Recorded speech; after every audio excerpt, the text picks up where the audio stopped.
Welcome, everyone. I am absolutely thrilled to have you join me for this explainer today. We're going to be looking at a truly beautiful, transformative concept, one that really touches the very core of how we interact with the world around us. Okay, let's dive into this. We're exploring the profound theme of sacrificial generosity, and specifically, how we can practically reflect divine generosity in our own day-to-day lives. Now, to really wrap our heads around this, we need to take a moment and look at the foundation. Psalm 145, verse 16 says, "You open your hand and satisfy the desire of every living thing." Just let those words sink in for a second. Think about the sheer scale of that abundant love and giving. You see, this is our why. Jehovah is the ultimate example of generosity. He sets the absolute perfect standard for what it means to give freely, completely, and lovingly to anyone who is in need. Section 1, meeting everyday local needs and helping our fellow believers. Now, what's really interesting about this is how it takes that grand example we just talked about and brings it right down to our practical, everyday actions. So, I want you to pause for a second. Are you acquainted with a fellow believer who's in need of food or clothing? Seriously, think about that. Look around your own life, your own circle. Is there someone specific in your community, maybe someone sitting just a few rows away from you, who's quietly struggling to meet their basic, everyday needs? Well, if someone just popped into your head, here is the incredible part.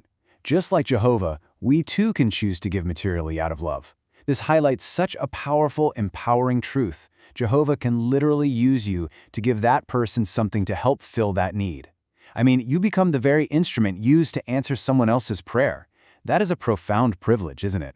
It's exactly how we step in and directly reflect that divine generosity right into the life of a fellow believer. Section 2, Disaster Relief and Worldwide Work. Responding to crises. Let's move to this and see how this builds from individual, local acts to large-scale, coordinated community support. You know, the historical record shows that Jehovah's people are especially known for showing immense generosity when disaster strikes. And the most prominent recent example? For sure, it's the COVID-19 pandemic. During that unprecedented global crisis, our brothers and sisters didn't retreat. No, they stepped up big time.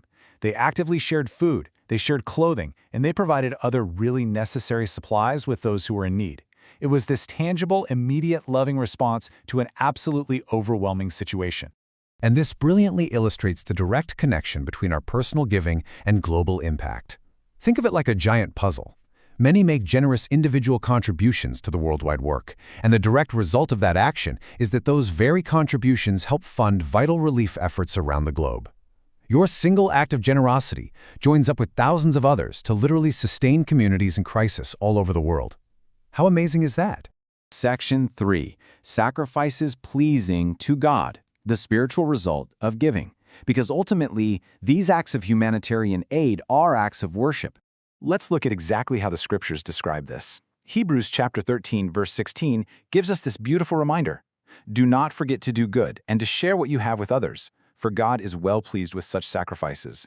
The brothers and sisters who shared their food and clothing took these exact words to heart.